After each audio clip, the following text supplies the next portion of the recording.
Para kay Ed, importante ang pagiging hands-on at mahusay sa pakikisama sa mga tao, lalo na sa negosyong may kinalaman sa pagkain. Ano yung mga factors, no? Para ang isang negosyo ay magtagumpay, katulad yung Colette na nag-umpisa lang sa isang maliit na sa harap ng tahanan ninyo sa puhunan ng 5,000. Unang-una, kailangan ikaw mismo yung direktang nag-aasikaso, nagmamahala. Tapos, Bakit importante yan, Mang Ed? Nababantayan mo yung takbo ng negosyo. So, ibig mo sabihin, mahirap na ipagkatiwala mo buo sa ibang tao? Lalo na sa simula.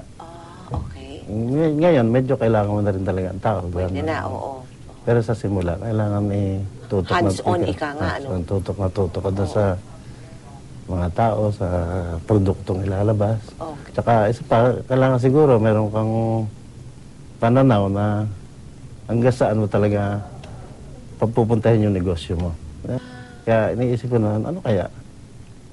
Gusto naman ng mga tao, kailangan ilapit natin yung buko pie sa tao. Ayun. Ganun yung naging ka. Kaya sabi ko, wala naman siguro katapusan yung pangangailangan ng tao na bibili. Mang Ed, noong unang panahon, mag-isa ka lang na gumagawa ng buko pie. Ngayon, ilan na ang mga tauhan mo? Siguro mga mahigit 100. At para sa mga may balak magnegosyo, may words of wisdom ding ibabahagi si Ed. Alam mo, I am sure marami tayong mga kababayan na matutuwa sa kwento mo, no? Ng 5,000 puhunan, ngayon mula Mindanao na hanggang Luzon ang negosyo mo. Ano maipapayo mo sa kanila, Mang Ed? Paano ba nagkakaroon ng ganyang klaseng tagumpay sa paghahanap buhay? Tulad na nasabi ko kanina, sa simula kailangan talagang ikaw mismo yung nagmamanay-obra sa negosyo. Basta hands-on mo talaga yung pagpapatakbo ng negosyo. Hanggang sa pag okay na, kasi pagka naman mag-smooth na ang takbo ng negosyo.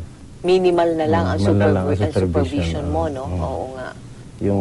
Siyempre, pag kumikita ka, kailangan may pupuntahan yung kinikita mo. Ang naging ko naman, bumibili ako ng konting lupa, ganyan. Tapos, di-develop ko.